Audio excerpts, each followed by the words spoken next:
आज का क्वेश्चन लगाओगे।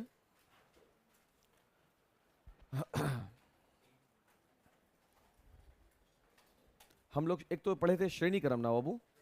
श्रेणी क्रम का कुछ इस प्रकार का प्रणाली दिखा। देखो अब जितना पढ़े हो ना श्रेणी और समांतर क्रम में, अब उसमें आपको मेन फीचर समझ में आएगा दोनों का। अगर बिना पढ़े रहते ना तो कभी जवाब नहीं होता इस बात का। देखो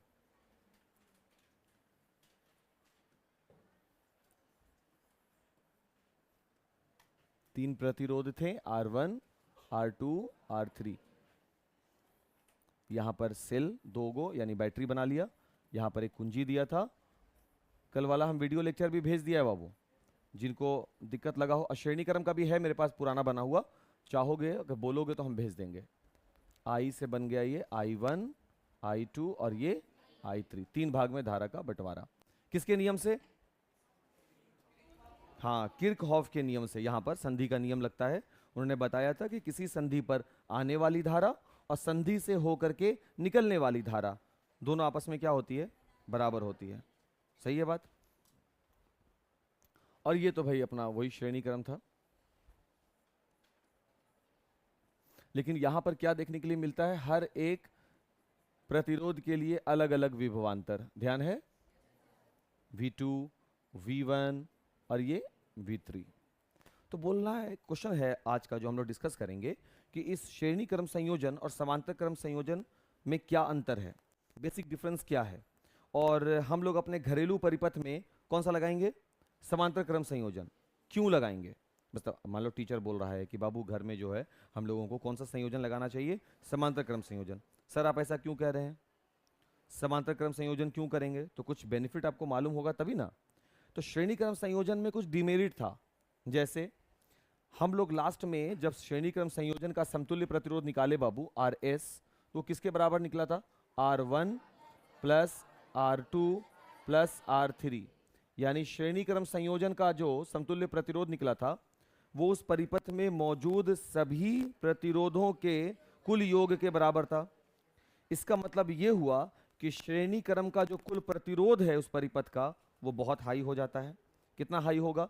अगर सर ये आप 1 ओम, ये आप 2 ओम और ये आप 3 ओम यूज कर रहे हैं तो इस परिपथ का कुल प्रतिरोध कितना हो जाएगा? 6 ओम का। धारा ज्यादा बहेगी या धीमी हो जाएगी? धीमी। प्रतिरोध ज्यादा, धारा का बहाव स्लो हो जाता है। तो यहां धारा का बहाव क्या बता रहे हैं सर आप? स्लो हो जाएगा। किसमें? श्रेणी क्रम में। और कल का लेक्चर अगर आप देखे हैं ढंग से तो वहां आप देखो अगर ये 1 ओम है, ये 2 ओम है और ये 3 ओम है, तो जो इसका परिणामी निकल कर आया था वो लगभग 0.5 ओम आया था। लगभग 0.5 ओम मतलब 5-6 के आसपास आया था। तो ये वाला जो रिजल्ट है ये तीनों का R1 R2 समांतर क्रम के लिए, इसका कुल प्रतिरोध यानी इस तरह के परिपथ का कुल प्रतिरोध हम जितना भी इस्तेमाल कर रहे हो परिपथ में उन सभी से बहुत कम आता है। कम नहीं बल्कि बहुत कम आ गया है। प्रतिरोध इसमें कम है यानी धारा का प्रवाह इसमें उच्च होगा, है ना। इसलिए हमको दोनों में से कौन सा इस्तेमाल करना चाहिए? ये एक चीज पता चल गया ना। यहां पर क्या था? सभी को ऑन और ऑफ करने के लिए केवल और केवल एक स्विच, और यहां पर सभी के लिए हम सेपरेट सेपरेट स्विच दे सकते हैं। एक स्विच सभी के लिए। एक को ऑन ऑफ करेंगे तो हमको मान लो इसको ऑफ करना है, हटाना है, सिर्फ इसी को ना हटाए बाबू, ये दोनों तो यूज होना चाहिए ना। तो इसलिए सेपरेट स्विच है। यहां पर क्या है? मान लो इसको मन हो जाए खत्म करना है, ये अगर ऑफ हुआ धारा यहां से गुजरना बंद। अब धारा वहां से गुजरेगी नहीं, मतलब बंद इनको करना था और बेचारा खामियाजा ये भी भुगत रहा है, क्योंकि इन सब का स्विच कितना होता है? एक ही होता है। ये भी एक नुकसान का बात था। इसमें ऐसा नहीं होता। इसमें देखो हर एक प्रतिरोध के लिए विभवांतर अलग अलग है, सही है ना। और यहां पर एक संयुक्त रूप से एकल विभवांतर है। मतलब इसका क्या मतलब हुआ? इसका मतलब यह हुआ कि परिपथ में बहने वाली धारा उसमें वही होती है जो सप्लाई हो रही है, चेंज नहीं होती। इसमें क्या है? सप्लाई पहले इसको मिलेगा, उनसे कुछ बचा तब इनको, उनसे बचा तो इनको। इसमें ऐसा है। इसमें क्या है? परिपथ में बहने वाली धारा इक्वल रूप से सभी को डिस्ट्रीब्यूट हो जाती है, इसलिए इसके दो बिंदु के बीच एकल विभवांतर दर्शाया गया। अलग अलग करने की कोई आवश्यकता होगा भी नहीं। आवश्यकता क्या है? होगा ही नहीं। हम लोग परिपथ में कौन सा संयोजन लगाएं? समांतर या श्रेणी? समांतर लगाएंगे। तो समांतर क्रम क्यों लगाएंगे? प्रश्न ऐसा भी आता है, तो वो हम लोग अभी लिखेंगे। क्वेश्चन लिखिएगा। हाँ बाबू। स्विच ऑन कर दें, अच्छा कर दिया। चलो क्वेश्चन लिखो बाबू। लिखोगे श्रेणी क्रम संयोजन और समांतर क्रम संयोजन में क्या अंतर है। श्रेणी क्रम संयोजन और समांतर क्रम संयोजन में क्या अंतर है।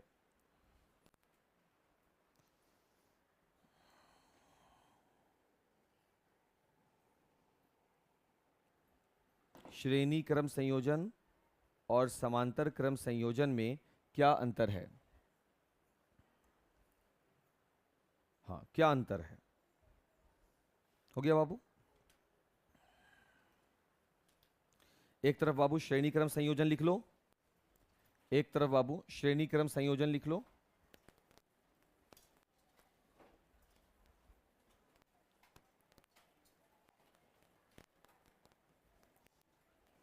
बीच में ऐसे लाइन खींच दीजिए और एक तरफ लिख लो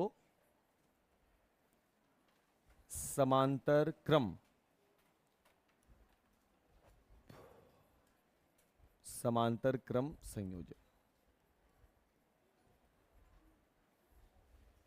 चलिए श्रेणी क्रम में पहला पॉइंट लिखिएगा। लिखोगे, लिखोगे इसमें प्रत्येक प्रतिरोध, श्रेणी क्रम में बाबू, इसमें प्रत्येक प्रतिरोध, इसमें प्रत्येक प्रतिरोध का दूसरा सिरा, का दूसरा सिरा, इसमें प्रत्येक प्रतिरोध का दूसरा सिरा दूसरे प्रतिरोध के, दूसरे प्रतिरोध के पहले सिरे से जुड़ा होता है। दूसरे प्रतिरोध के पहले सिरे से जुड़ा होता है, जुड़ा होता है। हो गया। ये क्या है सर, ये तो डेफिनेशन है। श्रेणी क्रम के डेफिनेशन में ये बात आई थी ना कि ये प्रतिरोधों का ऐसा संयोजन होता है जिसमें प्रत्येक प्रतिरोध का दूसरा सिरा, पहला नहीं है दूसरा है, प्रत्येक प्रतिरोध का दूसरा सिरा दूसरे प्रतिरोध के पहले सिरे से जुड़ा था। वही बात हम लिखवा दिया। अब ये होमवर्क में जब जाएगा तब ये याद नहीं होगा क्योंकि ये तो अलग क्वेश्चन हो गया ना, इसलिए हम इसको याद नहीं करेंगे। समांतर क्रम में लिखिएगा बाबू, इसमें प्रत्येक प्रतिरोध का एक सिरा, समांतर क्रम में बाबू, इसमें प्रत्येक प्रतिरोध का, इसमें प्रत्येक प्रतिरोध का एक सिरा एक बिंदु पर, एक सिरा एक बिंदु पर तथा दूसरा सिरा दूसरे बिंदु पर होता है। इसमें प्रत्येक प्रतिरोध का एक सिरा एक बिंदु पर तथा दूसरा सिरा दूसरे बिंदु पर होता है, दूसरे बिंदु पर होता है। यह भी इसका परिभाषा है, नहीं है। किसे कहते हैं प्रतिरोधों का समांतर क्रम संयोजन। तो जवाब क्या था सर, समांतर क्रम संयोजन प्रतिरोधों को सजाने की वह व्यवस्था होती है जहां पर हर एक प्रतिरोध, तीन ही नहीं बाबू 300 हो जाए, जहां हर एक प्रतिरोध का एक सिरा एक बिंदु पर और दूसरा सिरा दूसरे बिंदु पर जोड़ दिया जाता है। क्लियर हो गया। अब आइए सेकंड पॉइंट में लिखिए बाबू। लिखोगे श्रेणी क्रम में, इसमें प्रत्येक प्रतिरोध के लिए, इसमें प्रत्येक प्रतिरोध के लिए अलग अलग विभवांतर है। इसमें प्रत्येक प्रतिरोध के लिए अलग अलग विभवांतर है। पूर्ण विराम। अब बाबू अलग अलग विभवांतर से सर क्या मतलब है। अलग अलग विभवांतर से मतलब यह हुआ कि कभी कभी परिपथ में धारा बढ़ भी सकती है, कभी घट भी सकती है। और धारा का बढ़ना और घटना किस बात पर डिपेंड करेगा कि उसके अगला वाला प्रतिरोध इस्तेमाल में आ रहा है या नहीं आ रहा। अगर R1, R2 और R3 तीनों की बात करें तो तीनों के पास अपना अपना विभवांतर मापने के लिए सेटअप लगा हुआ है ना। अब जरा ध्यान रखिएगा, इसके लिए अलग धारा है, इसके लिए अलग हो जाए। धारा एक बह रही है, ध्यान से बाबू। धारा अलग अलग का मतलब ये मत समझ जाइएगा कि परिपथ में धारा अलग अलग बह रही है, नहीं नहीं नहीं। इस लाइन से होकर गुजरने वाली धारा सबसे पहले यहां यूटिलाइज कर गई। धारा तो एक ही जा रही है इसमें, वो कौन होती है, आई। यही तो दिक्कत है इसका कि एक ही धारा का प्रवाह होता है तो पहले यहां यूज होता है और यहां यूज होने के बाद यहां पहुंचता है, तो धारा का परिमाण घटता और बढ़ता रहता है। धारा अलग अलग नहीं है बाबू, धारा एकल है, उसका परिमाण तेज धीमा होता है। अगर R1 यूज नहीं कर रहा तो R2 को ज्यादा मिलेगा, अगर R1 अच्छे से कंज्यूम कर लिया तो R2 को, उसके बाद R3 को उसी रूप में कम मिलता जाएगा।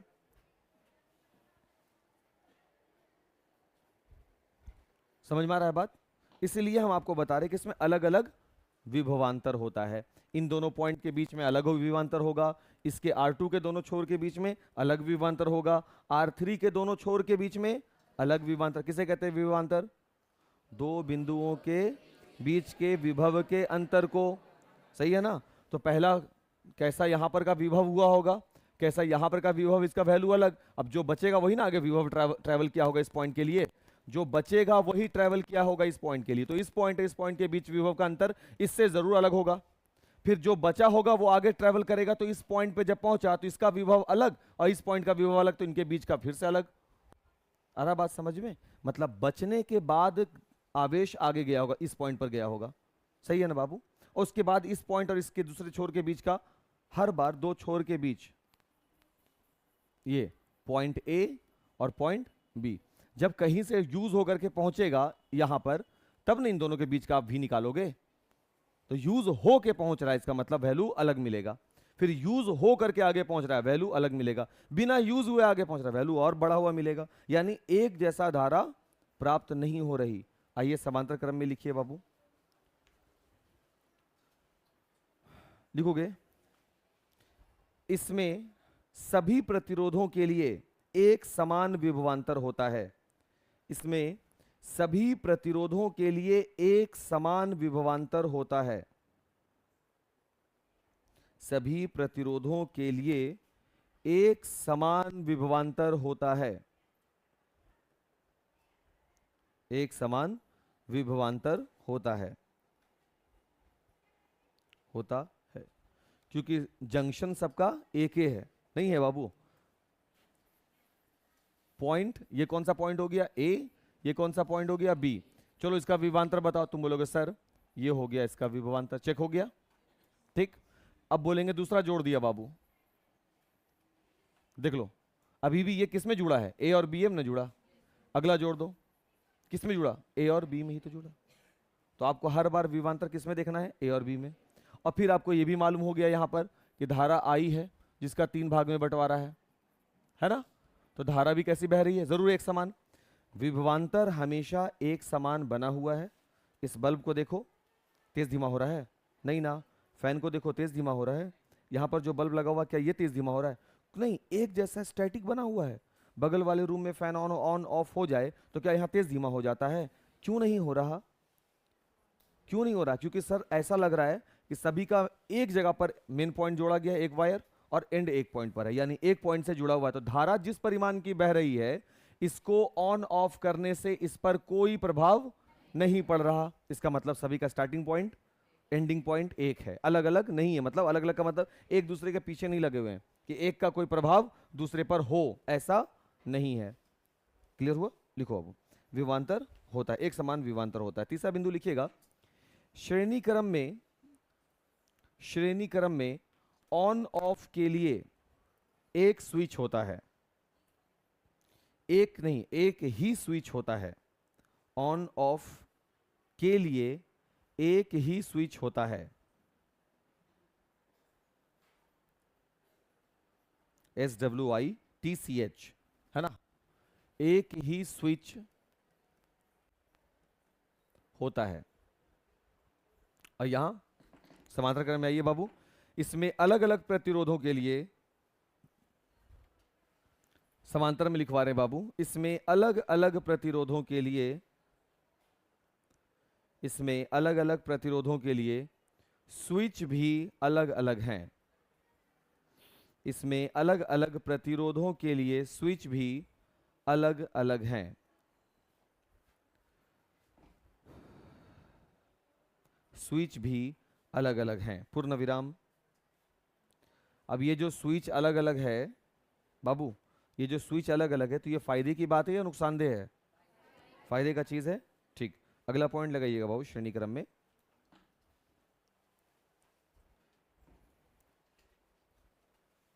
देखोगे परिपथ का कोई एक प्रतिरोध, परिपथ का कोई एक प्रतिरोध, परिपथ का कोई एक प्रतिरोध, ब्रैकेट में बाबू बल्ब पंखा ऐसे लिख दो, बल्ब कॉमा पंखा ब्रैकेट बंद कर दो। मतलब बार बार जो प्रतिरोध है इसको तुम ऐसे बल्ब या पंखा समझ करके समझा करो तो अच्छा रहता है। परिपथ का कोई एक प्रतिरोध खराब हो जाने से, खराब हो जाने से, खराब हो जाने से पूरा परिपथ बाधित हो जाता है, पूरा परिपथ बाधित हो जाता है, पूरा परिपथ बाधित हो जाता है, हो जाता है। समांतर क्रम में लिखोगे बाबू, इसमें कोई एक परिपथ, सॉरी इसमें कोई एक प्रतिरोध, इसमें कोई एक प्रतिरोध भंग हो जाने से,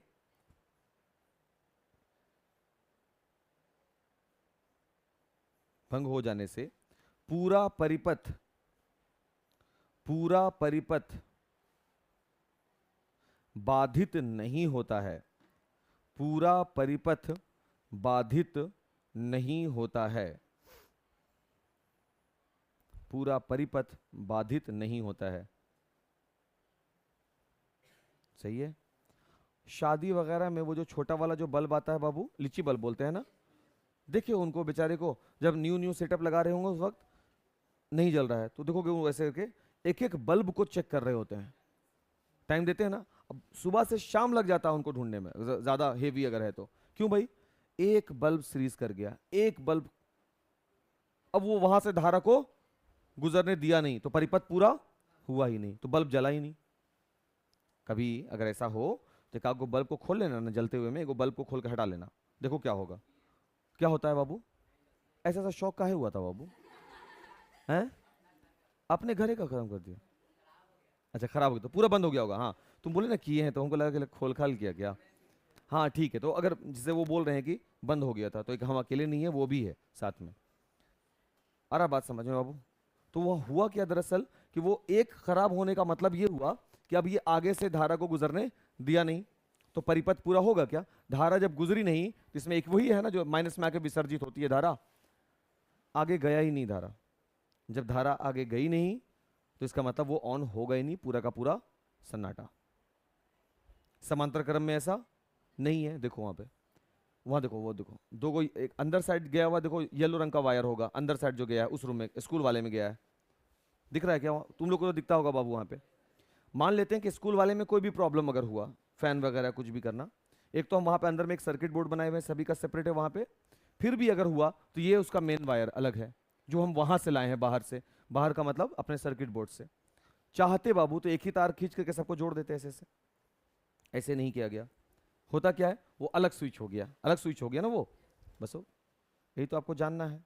अंदर में बैटरी के पास एक बोर्ड लगा हुआ है, उस बोर्ड का ढक्कन जैसे ही खोलोगे तुम देखोगे सभी पे हम लिख दिए क्लास, क्लास का वो सर्किट इसका अलग, कैमरा वाले के लिए अलग, इसके लिए अलग, सबका वहां बाहर से स्विच दिए हुए हैं। मतलब ये कि अगर हमको पार्टिकुलरली इसको ठीक करना है ना तो मेन लाइन अगर इसका हमको ऑफ करना है तो हमको सिर्फ इसका काम चलेगा, बाकी परिपथ बाधित नहीं होगा। बाकी का काम जैसे चल रहा है, पंखा चल रहा है वो वैसे ही चलेगा। सिर्फ बंद कौन होगा? यहां पर सिर्फ बंद अगर उसको करना है बाबू तो सिर्फ बंद वही होगा, फालतू नहीं। फैन चारों को संभालना अगर है, चारों फैन को ठीक करना है, वहां से फैन वाले के लिए अलग सर्किट ऑफ किया, खत्म। यही है समांतर क्रम, सभी का पार्टिकुलर स्विच। क्लियर हो गया? अब इन सब बातों से देखते हुए अगर प्रश्न हम आपको ये दे दिया कि घरेलू परिपथ में समांतर क्रम संयोजन का इस्तेमाल क्यों करते हैं, क्या आप लिख सकते हैं? ये पॉइंट्स अगर कौन वाला, श्रेणी नहीं समांतर वाला लिख देंगे तो बात बन जाएगा कि निम्नलिखित कारणों से हम घरेलू परिपथ में समांतर क्रम संयोजन का इस्तेमाल करते हैं। सही है ना? फ्रिज घर में यूज करते हैं, कॉन्स्टेंटली यूज करते हैं, लगातार ऑन करके छोड़ देते हैं, तो बिजली का बिल बहुत ज्यादा आएगा, आएगा ना? तो हमको क्या करना चाहिए, एक सर्टेन रात के समय क्या करना है, ऑफ कर देते हैं।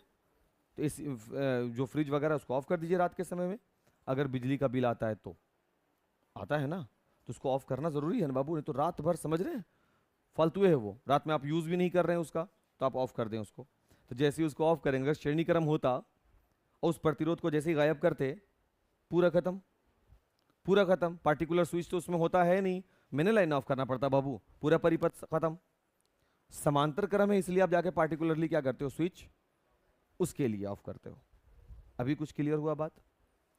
क्लियर हुआ? ठीक, एक बार पढ़कर देख लो इसको।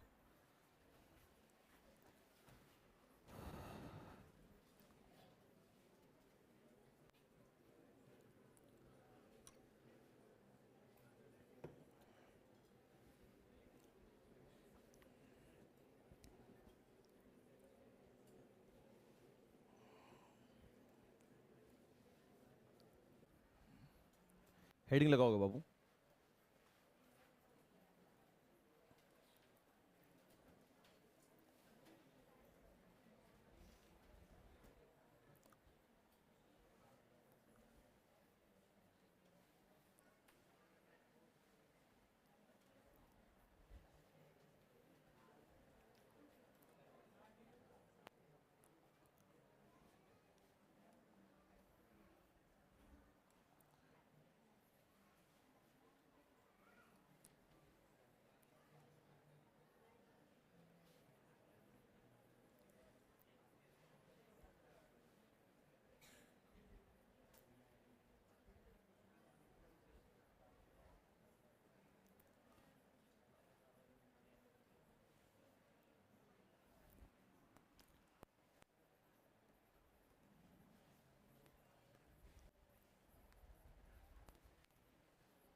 हाँ बाबू, लिख सकते हैं, बिल्कुल लिख सकते हैं।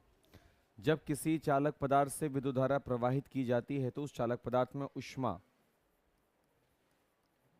उत्पन्न होती है। इसे ही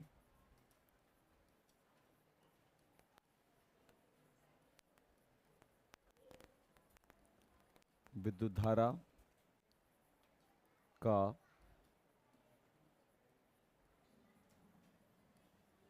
तापीय प्रभाव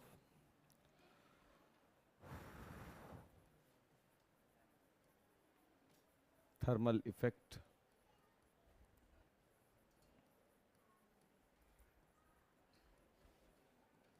कहते हैं।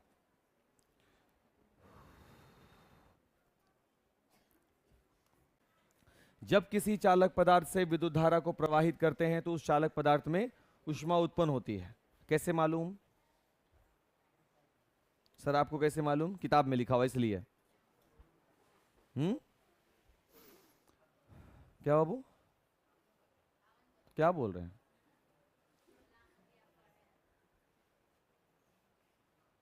तो चालक पदार्थ को जब छूते हैं तो गर्म लगता है। पंखा को छू के देखो, चल रहा है ना, जला ना दे तो कहना। नहीं होता है फरहान? नहीं होता तो टोपी उतार के जो खुला हुआ है ना उसको सटा दो वहां ऊपर जाके। वो ऐसे देख रहा है कि नहीं होता गर्म। बताइए, फैन गर्म नहीं होता बाबू, ये है ना? क्यों गर्म हुआ? इसे ही कहा जाता है विद्युत धारा का तापीय प्रभाव। लेकिन बाबू साइंस इसका नाम नहीं है कि परिभाषा लिखा दिया और झमेला खत्म हो गया। साइंस है क्यों, मतलब ऐसा क्यों हुआ। हम तो विद्युत धारा प्रवाहित कर रहे थे, तो धारा तो प्रवाह हो रहा है, फिर तुम गर्म क्यों हुए? तो उसके पीछे का क्या रीजन है वो हम लिखेंगे नहीं, बट रीजन पे हम लोग बात कर सकते हैं। जब किसी चालक पदार्थ से हम विद्युत धारा प्रवाहित करते हैं तो उसके जो इलेक्ट्रॉन होते हैं, कौन से इलेक्ट्रॉन? मुक्त इलेक्ट्रॉन। क्योंकि चालक पदार्थ में कौन मौजूद होता है? मुक्त इलेक्ट्रॉन, फ्री इलेक्ट्रॉन, जो आवेश को लेकर के दौड़ना शुरू करता है। तो कोई भी चालक पदार्थ हो उसमें मुक्त इलेक्ट्रॉन होते हैं जो आवेश को प्राप्त कर गति में आ जाते हैं। सही है बात? गति में आएंगे तो जाहिर सी बात है जो दौड़ रहा है वो टकराएगा भी। टकराएंगे या नहीं? पॉसिबिलिटीज है इस बात की। जब ये टकराते हैं ना तो गति अवरुद्ध होगी, टकराने के बाद और तेज हो जाएंगे, टकराने के बाद गति अवरुद्ध होगी, स्लो होगी। और ये चीज हम लोग क्लास 9 में पढ़े हैं ऊर्जा संरक्षण के सिद्धांत में, कि ऊर्जा को ना तो बनाया जा सकता है और ना ही नष्ट किया जा सकता है, इसका केवल एक रूप से दूसरे रूप में परिवर्तन होता है। सही है क्या? आपका बैठना स्थितिज ऊर्जा को दर्शा रहा है, और जब आप दौड़ना शुरू करेंगे तो आपकी वही पोटेंशियल एनर्जी, स्थितिज ऊर्जा, काइनेटिक एनर्जी गतिज ऊर्जा में तब्दील हो जाएगी। और दौड़ने के बाद आप इसलिए थक जाते हैं कि आपकी वही गतिज ऊर्जा ऊष्मा ऊर्जा में तब्दील हो जाती है, और वो ऊष्मा पसीने के रूप में बन करके बाहर आ जाता है, वातावरण में घुल मिल जाता है। फिर आपको और खाना खाने की जरूरत पड़ती है, पानी पीने की जरूरत पड़ती है, फिर खाना खाते फिर पोटेंशियल एनर्जी बनती है, यानी स्थितिज ऊर्जा बनती है। फिर वह स्थितिज ऊर्जा किस में तब्दील होती है बाबू? गतिज ऊर्जा में तब्दील होती है। हम पढ़ा पा रहे हैं क्योंकि मेरी पोटेंशियल एनर्जी इतनी है कि हम पढ़ा पा रहे हैं। फिर एक टाइम के बाद हम थक जाते हैं तो फिर पानी पीना पड़ता है, यानी कि फिर से मेरे अंदर पोटेंशियल आता है। यानी ऊर्जा निर्माण नहीं हो रहा है, एक रूप से दूसरे रूप में इसका तब्दील हो रहा है, बस और कुछ नहीं होता। यही कहा जा रहा है ना। इलेक्ट्रॉन को जैसे ही हम करंट, चालक पदार्थ को हम जैसे ही आवेशित करते हैं, करंट प्रवाहित करते हैं, उससे होगा तो हुआ क्या? उसके इलेक्ट्रॉन किस में आ गए बाबू? सबसे पहले चार्ज पाते ही गति में। क्यों? क्योंकि धारा का प्रवाह कौन कराता है? इलेक्ट्रॉन। बात हुई है क्या हम लोगों का? पहला दिन लेके लेक्चर में बात हुआ। तो धारा का प्रवाह कराने वाला कारक कौन है? इलेक्ट्रॉन। तो दौड़ना शुरू कर दिया कौन? इलेक्ट्रॉन। दौड़ने के क्रम में इन इलेक्ट्रॉनों के बीच में आपस में क्या होता है बाबू? टक्कर। इलेक्ट्रॉन जो दौड़ रहा है वो किस ऊर्जा के कारण दौड़ता है? गतिज ऊर्जा। सही है ना? और उस गतिज ऊर्जा के कारण ये आपस में टकरा भी जाते हैं, और टकराने के क्रम में इनकी ऊर्जा रिलीज हो जाती है। टकराया, गति कमेगा या बढ़ेगा? कम जाएगा, क्योंकि गति कमा तो वो ऊर्जा कहां गया? वो ऊर्जा इनके बॉडी से निकला तो ऊर्जा कहां गया? वही चालक पदार्थ के पृष्ठ पर आता है, और क्या हो जाता है? हीट, उष्मा के रूप में बदल जाता है। कौन? गतिज ऊर्जा। किसकी? इलेक्ट्रॉन की। कहां से आई इलेक्ट्रॉन में गतिज ऊर्जा? विद्युत धारा देने से। क्लियर हुआ बात? जब हम किसी चालक पदार्थ से विद्युत धारा को प्रवाहित करते हैं तो उसके मुक्त इलेक्ट्रॉन आवेशित होते हैं। आवेशित होने के बाद उसके मुक्त इलेक्ट्रॉन आवेश का प्रवाह करने लग जाते हैं, गतिज ऊर्जा में आ जाते हैं। उसके मुक्त इलेक्ट्रॉन किस में आ जाते हैं? गतिज ऊर्जा में। और इस गतिज ऊर्जा में आने के कारण ये आपस में टकरा भी जाते हैं कई बार। टकराने के कारण इनकी गतिज ऊर्जा चेंज हो जाती है, तब्दील हो जाती है। किस में? उष्मा ऊर्जा में, यानी उष्मा के रूप में। तो जो आप चालक पदार्थ को छूते हैं और वो गर्म महसूस होता है, एक्चुअल में वो इलेक्ट्रॉन की वह गतिज ऊर्जा होती है जो टकराने के बाद रिलीज हो जाती है उष्मा के रूप में। ऊर्जा रिलीज हुई तो किसी रूप में तो रिलीज होगी ना। रिलीज माने मुक्त। तो ऊर्जा जो मुक्त हुई किस रूप में मुक्त होती है? उष्मा के रूप में मुक्त होती है। सही है बात? अब इसका हमको मान लो समीकरण प्राप्त करना है कि कितना ऊर्जा। तो बाबू ऊर्जा जो है वो कार्य के वजह से पता चलेगा। ऊर्जा तो अकेले अकेले पता नहीं चलेगा। नहीं समझ में आया बात? ऊर्जा हमको पता करना हो कि कितनी ऊर्जा मुक्त होती है, उसके लिए कैसे पता करोगे? उसके लिए आपको देखना है ना कि बंदा काम कौन सा कर रहा है, दौड़ने का काम कर रहा है या एक प्लेटफॉर्म पे टहलने का काम कर रहा है, देखोगे ना। यानी हमको कार्य का समीकरण चाहिए। वही कार्य, कोई पिंड कोई कार्य कर रहा है, किसके वजह से वो कार्य कर सकता है? ऊर्जा के वजह से। तो जो कार्य है एक्चुअल में वही ऊर्जा है। आ रहा बात समझ में? ऊर्जा हम अलग से कैलकुलेट नहीं करते, हम किसको कैलकुलेट करते हैं? कार्य। ध्यान रहेगा ये बात। तो हमको कार्य का फॉर्मूला यहां पे लिखना होगा, और उस कार्य के फॉर्मूला से हम ऊर्जा को फेच कर लेंगे। और वही ऊर्जा किसके रूप में रिलीज होगी बाबू? उष्मा के रूप में। वही ऊर्जा किसके रूप में रिलीज होगी? उष्मा के रूप में। क्यों ऊर्जा उष्मा में बदल गई? टक्कर के कारण। किन में टक्कर हुआ? इलेक्ट्रॉनों के बीच में। क्यों हुआ? क्योंकि इलेक्ट्रॉन के पास गतिज ऊर्जा थी। कहां से गतिज ऊर्जा आई? विद्युत धारा के वजह से आई। मुश्किल नहीं ना? और ये उष्मा में बदलती इसलिए है बाबू क्योंकि ऊर्जा वो अपने अंदर रख नहीं सकता। ऊर्जा का क्या होता है? ट्रांसफॉर्मेशन होता है, बदलाव होता है। एक रूप से दूसरे रूपों में, ठीक है ना। अब हम उसको देखेंगे। ये वाला फॉर्मूला हम आपको बताए हैं, V is equal W upon Q। कहां पर पढ़े थे बाबू? विभवांतर। यहीं से हम W यानी कार्य निकाल सकते हैं। पहले हम यहां लिख देते हैं, जहां V किसको बता रहा है बाबू? विभवांतर को। क्लियर? ओके। W किसको बताता है बाबू? कार्य को। Q किसको बताता है बाबू? हाँ, ये जो एकांक आवेश होता था, है ना। ठीक बाबू। तो V is equal W upon Q में यहां से W बराबर V इंटू क्यू लिख सकते हैं। क्लियर हो गया? फिर हम लगा देंगे यहां पर क्या? ओम का नियम। देखना, ओम का नियम। तो ओम का नियम जो है,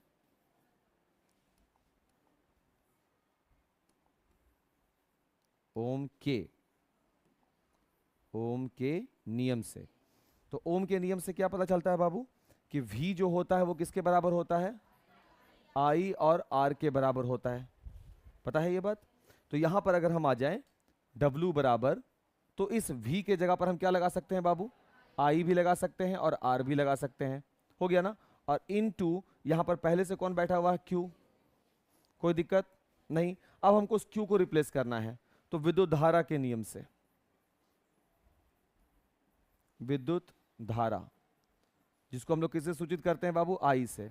तो I बराबर Q अपॉन T होता है, जहां Q किसको बताता है बाबू? आवेश को। स्मॉल t किसको बताता है बाबू? पढ़े हैं क्या विद्युत धारा? तो I बराबर Q अपॉन T। अभी अचानक से तो नहीं ना बता दिए, ये चीज हम लोग पढ़ते हुए आए हैं यहां तक। अब यहां से खाली Q का वैल्यू निकाल, तो Q बराबर क्या हो जाएगा बाबू? I into T. इसको ले जाकर रख दो यहां पे। तो W बराबर, एक वैल्यू तो बाबू IR मिला और दूसरा वैल्यू Q के बिहाफ में क्या मिल गया? IT। देखो कितना भारी डेरिवेशन हुआ। V बराबर W बटा Q होता है। क्या ढूंढने के लिए तुम आए हो? कार्य नहीं, ऊर्जा। सर हम लोग ऊर्जा ढूंढने के लिए आए हैं, और ऊर्जा हमको कैसे पता चलेगा? ऊर्जा का कोई अलग से तो डेरिवेशन है नहीं, तो हमको देखना है कार्य कौन सा किया जा रहा है। जैसा कार्य वैसी ऊर्जा। तो कार्य निकालो, कार्य बराबर V इंटू क्यू। कार्य बराबर V इंटू क्यू। तो ये V W कहां से आया? V इंटू क्यू कहां से पता चला? उसके लिए हम क्या किए? यहां पर वो फॉर्मूला लिख दिए, विभवांतर बराबर कार्य अपॉन आवेश। सही है बात? होता है ना, दो बिंदुओं के बीच के विभव के अंतर को कहते हैं ना। तो हर पॉइंट पर विभव क्या होता है? तो हर पॉइंट पे विभव जो होता है वो कार्य अपॉन आवेश होता है। तो कार्य बराबर विभव गुने आवेश हो जाएगा ना। तो यहाँ पे V इंटू क्यू क्या? V को ओम के नियम से IR और Q को विद्युत धारा के नियम से IT, दोनों को रिप्लेस कर दिया। क्लियर हो गया? और उसके बाद इसको कैपिटल लिख दो ना, ठीक लगेगा देखने में। इसको कैपिटल कर दो, ठीक लगेगा देखने में बाबू, इसीलिए।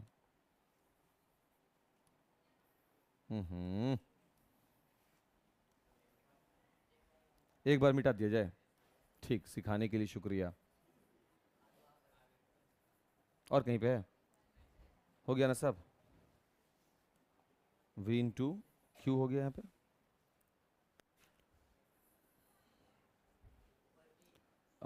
Q अपॉन T हो गया यहाँ पर। Q बराबर IT हो गया, तो ये IT हो गया।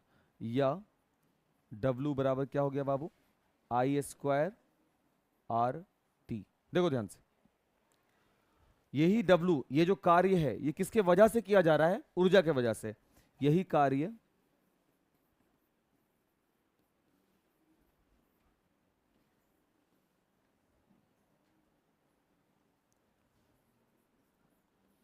ऊर्जा द्वारा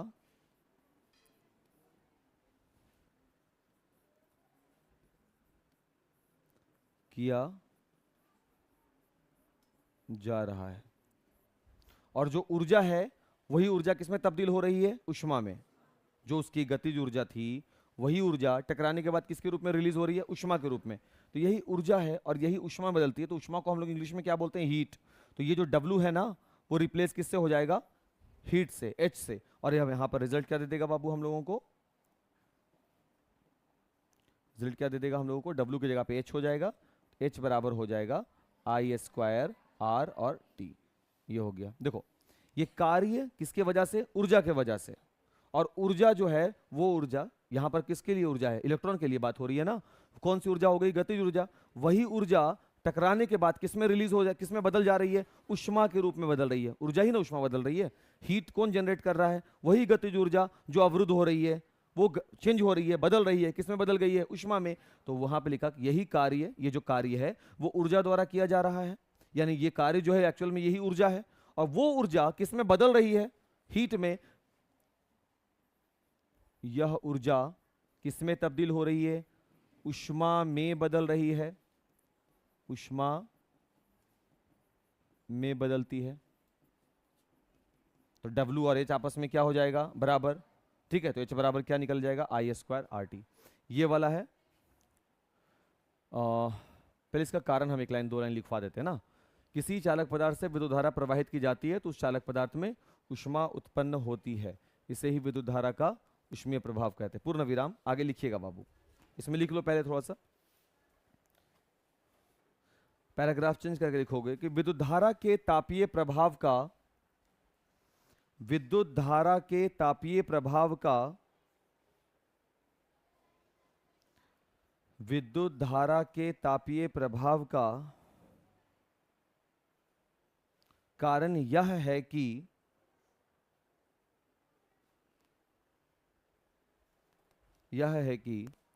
जब किसी चालक पदार्थ से, कारण यह है कि जब किसी चालक पदार्थ से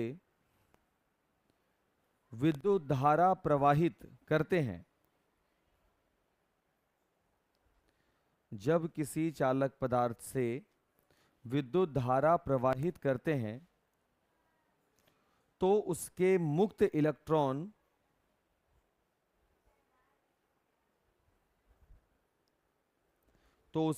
इलेक्ट्रॉन आवेश प्राप्त करते ही, तो उसके मुक्त इलेक्ट्रॉन आवेश प्राप्त करते ही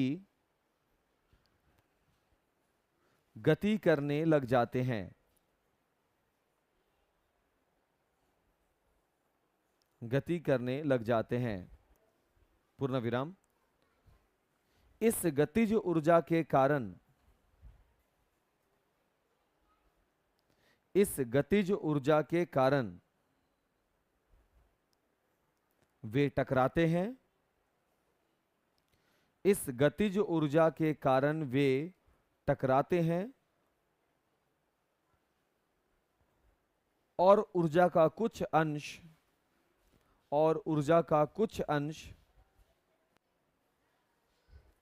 टकराते हैं और ऊर्जा का कुछ अंश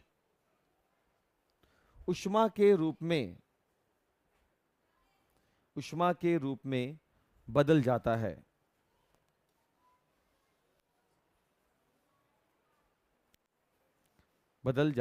जिसे हम लोग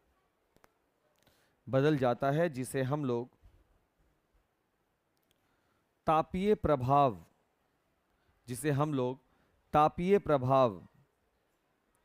के नाम से जानते हैं। जिसे हम लोग तापीय प्रभाव के नाम से जानते हैं।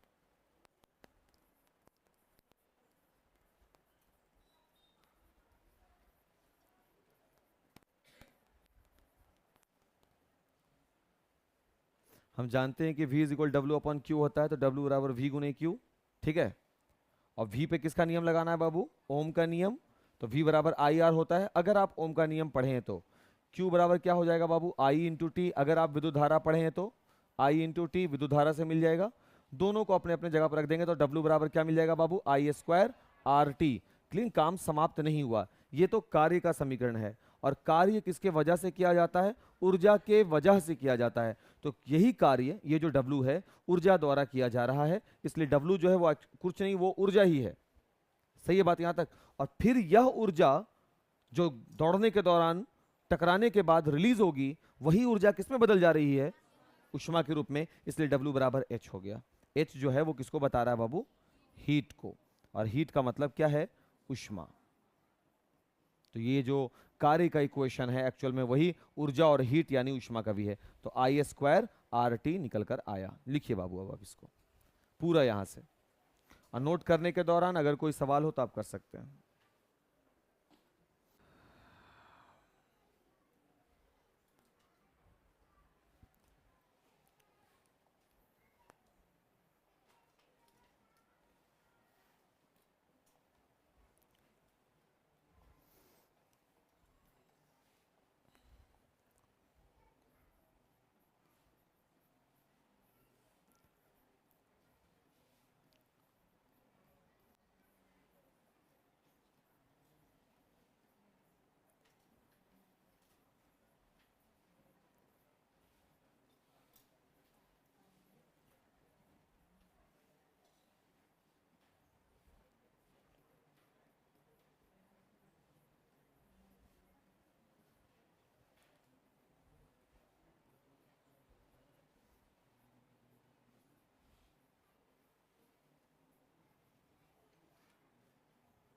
बाबू उष्मा या फिर ऊर्जा अभी तो खैर पता चल ही गया हम लोगों को कि जो हीट है एक्चुअल में वही कार्य है, वही ऊर्जा भी है ना।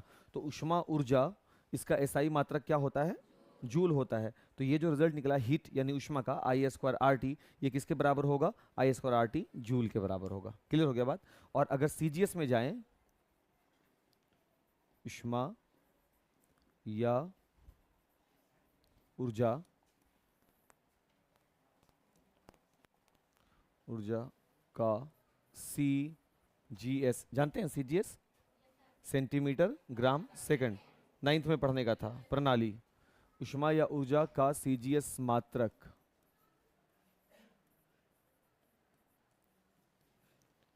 कैलोरी होता है। तो एक कैलोरी जो होता है वो कितना, 4.186, ऐसे लगभग 4.2 जूल के बराबर होता है। सही है ना? इसलिए अगर हम 1 जूल निकालना चाहें बाबू, तो 1 जूल बराबर हो जाएगा 1/4.2 कैलोरी। 1 कैलोरी बराबर 4.2, इसका वैल्यू थोड़ा सा आप चेक कर लीजिएगा सही है कि नहीं है। 1 कैलोरी बराबर, इसको लगभग 4.2 जूल बोल सकते हैं। तो 1 कैलोरी बराबर 4.2 जूल होता है। तो 1 जूल में कितनी कैलोरी होगी? तो 1 जूल अगर निकालोगे तो 4.2 इधर बटे में आ जाएगा ना।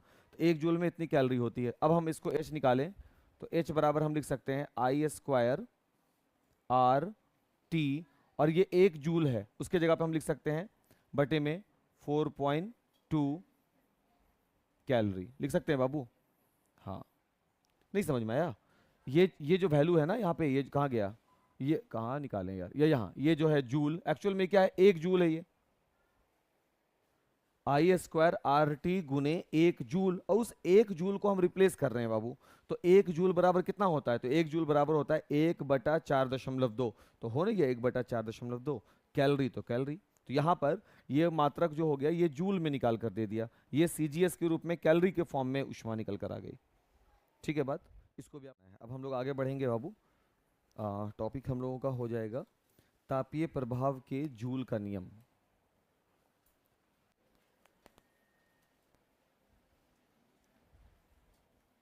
तापीय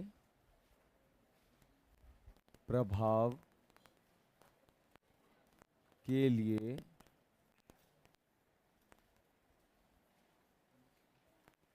जूल का नियम, हेडिंग लगा लोगे बाबू। तापीय प्रभाव समझाना है, और वो किसके द्वारा दिया गया? जूल। और उन्हीं के सम्मान में एसआई मात्रक उष्मा का क्या बन गया है? जूल बन गया है बाबू। अभी अभी जो हम लोग निकाला था वैल्यू बाबू, वो निकाला है H बराबर I²RT, है ना? अभी लिखना मत, पहले देख लो।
H बराबर I²RT, ये किसका नियम है? उष्मा का नियम है। अब इस उष्मा के नियम को हम लोग जूल क्या समझाए हैं, क्योंकि टॉपिक हम लोगों का है तापीय प्रभाव से संबंधित जूल का नियम बताओ, तो हमको वो बताना है। तो बाबू यहाँ क्या लिख रहे हैं कि अगर मेरे पास कोई चालक पदार्थ हो, कोई भी, जैसे हीटर ही है, ठीक है, पंखा ही है, कोई भी चालक पदार्थ है जिसका प्रतिरोध क्या मान लिया है, कैपिटल आर, और उस चालक पदार्थ से 2 घंटे के लिए, 3 घंटे के लिए, 10 घंटे के लिए या स्मॉल टी समय के लिए जो धारा प्रवाहित हो रही है वो धारा कौन सी है, कैपिटल आई है, प्रवाहित होती है, तो वो पदार्थ गर्म होगी। गर्म तो होना ही है, चालक पदार्थ अगर है तो उससे क्या होगा, इलेक्ट्रॉन्स टकराएंगे ही टकराएंगे, तो ऊष्मा तो बनना ही बनना है। वो ऊष्मा कैसे कैलकुलेट करोगे, आई स्क्वायर आर टी के साथ। क्लियर हो गया? तो यही चीज तो अभी आप पढ़ करके ही इस पेज पर आए हो, पीछे पढ़े ना वही चीज। अब इसी को जूल क्या समझा रहे हैं वो देखिए। जूल का नियम क्या बताते हैं, जूल बताते हैं, सबसे पहले क्या बताते हैं, किसी चालक पदार्थ से, किसी चालक पदार्थ की ऊष्मा, ऊष्मा यानी के H,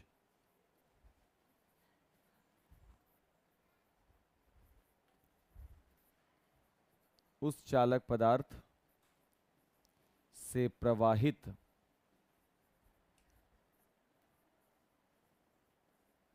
विद्युत धारा के वर्ग के समानुपाती होता है। देखो बाबू, नियम एक चीज होता है, फॉर्मूला ये जो डेरिवेशन ये एक बात है, उस पर जूल क्या समझा रहे हैं, जूल बता रहे हैं कि किसी चालक पदार्थ की ऊष्मा H जो है वो उससे, उस चालक पदार्थ से प्रवाहित होने वाली विद्युत धारा I के वर्ग के समानुपाती होता है। देखो उसको पढ़ो ना, जो नियम है उसी नियम को अब हम लोग डिराइव कर रहे हैं, बस बार बार यही करना है। किसी चालक पदार्थ से प्रवाहित, अगर चालक पदार्थ से धारा प्रवाहित करोगे तो जो ऊष्मा जनरेट होगी वो ऊष्मा समानुपाती होगी उस चालक पदार्थ से जो भी धारा प्रवाहित की जा रही है उसके वर्ग के। यानी अगर धारा 5 एम्पियर की है तो ऊष्मा जो होगी वो 5 के स्क्वायर के इक्विवेलेंट होगी, यानी 25 के। यानी आई से इसका ऐसा संबंध है कि H प्रोपोर्शन आई स्क्वायर, जितनी परिमाण की विद्युत धारा उसका स्क्वायर के बराबर, उसके वर्ग के बराबर ऊष्मा जनरेट होगा। लेकिन कौन कौन चीज स्थिरांक है, देखो आई स्क्वायर का जिक्र किया तो आर और टी को तो हम नाम नहीं ले रहे हैं, तो लिखेंगे जब प्रतिरोध कैपिटल आर तथा समय टी नियत हो, यानी ये बात तय है कि कितने समय के लिए विद्युत धारा प्रवाहित की जा रही है, टी, वो भी पता होना चाहिए, फिक्स वैल्यू होना चाहिए, और किस चालक पदार्थ से धारा को गुजार रहे हो उसका प्रतिरोध का मान भी फिक्स होना चाहिए। यानी ये दोनों को क्या करना होगा, नियत, कांस्टेंट बनाना होगा। जब आर और टी कांस्टेंट हो जाएं तो H प्रोपोर्शन आई स्क्वायर होगा। दूसरा,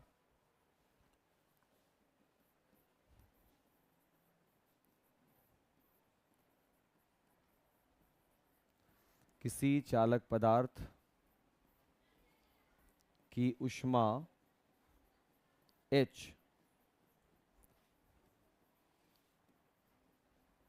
उस चालक पदार्थ से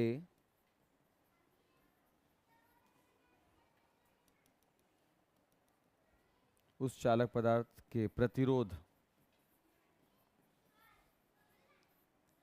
R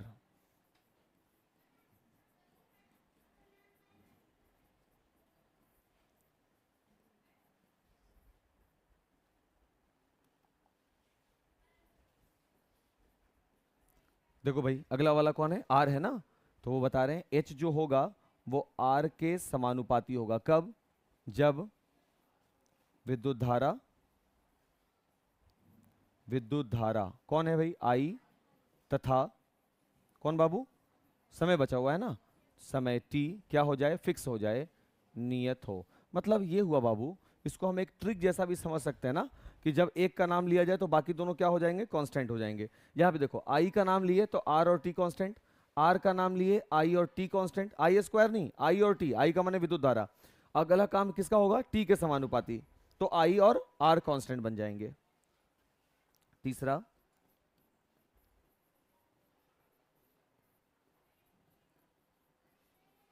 किसी चालक पदार्थ की उष्मा H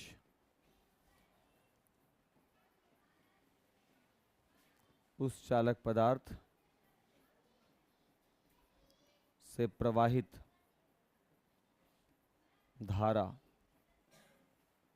के समय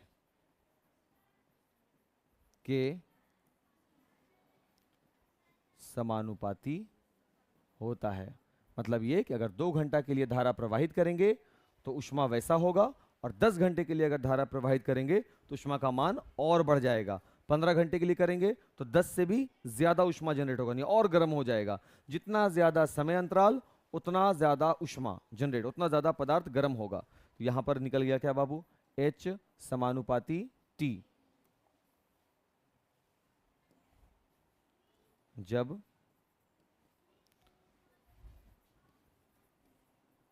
विद्युत धारा कैपिटल I तथा प्रतिरोध कैपिटल R क्या हो जाए, नियत। नियत का मतलब फिक्स होता है ना, नियत का मतलब क्या होता है, फिक्स, नियत हो, जिसको हम लोग कांस्टेंट बोलते हैं। तो यहां पर बाबू 3 बातें पता चलती है, ये पहला, ये दूसरा, ये तीसरा। अब बोला जूल का तापीय प्रभाव का नियम बताओ, तो हम बोलेंगे जूल के तापीय प्रभाव के 3 नियम है। एक नियम है, पहला नियम है वो है विद्युत धारा का नियम, देखो I का है। दूसरा किसका है, प्रतिरोध का नियम, देखो तुम H का संबंध R से है। तीसरा किसका नियम है, समय का नियम है। ओ बहुत भारी बात हम बोल दिए। विद्युत धारा के तापीय प्रभाव से संबंधित, तापीय प्रभाव का नियम पिछला वाला, तापीय प्रभाव से संबंधित जूल का नियम, ये जूल का नियम है। जूल के 3 नियम है बाबू। पहला नियम जो है, पहला नियम है, किसका नियम है भाई, विद्युत धारा का नियम। इसको विद्युत धारा का नियम क्यों बोल रहे हैं, क्योंकि हीट का संबंध किससे दर्शाया जा रहा है, विद्युत धारा से। कब, जब R और T नियत होगा। और गौरव बताएगा R क्या है,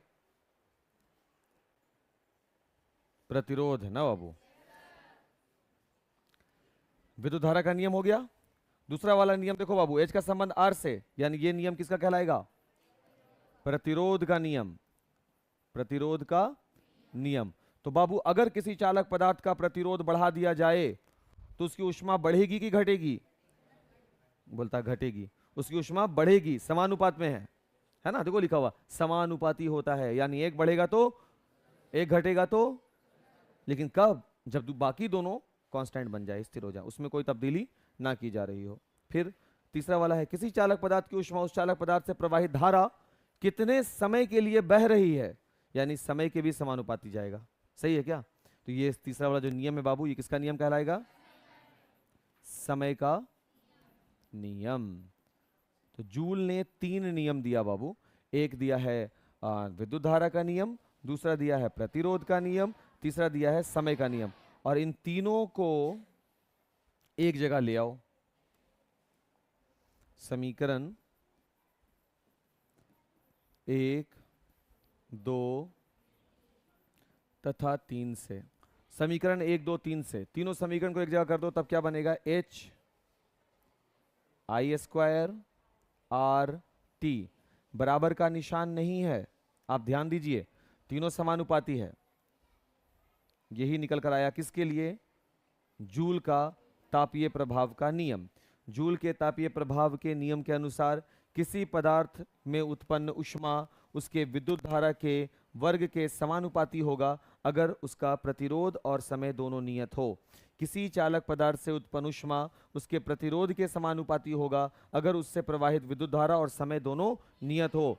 किसी चालक पदार्थ की ऊष्मा उसके समय के सीधा समानुपाती होगा, समय कौन सा समय, कितने समय के लिए विद्युत धारा प्रवाहित हो रही है, उसके समानुपाती होगा अगर I और R नियत हो। पहले वाला को धारा का नियम यानी विद्युत धारा का नियम, दूसरे वाले को प्रतिरोध, R का मतलब प्रतिरोध होता है तो प्रतिरोध का नियम, और T यानी समय होता है तो समय का नियम। रजनीश H क्या है बाबू, चालक पदार्थ की ऊष्मा। यस बाबू, देखो ये जवाब है ये, हाँ सर ठीक है। इससे थोड़ा सा ना जानते हो, बोझ हल्का होता है दिल का।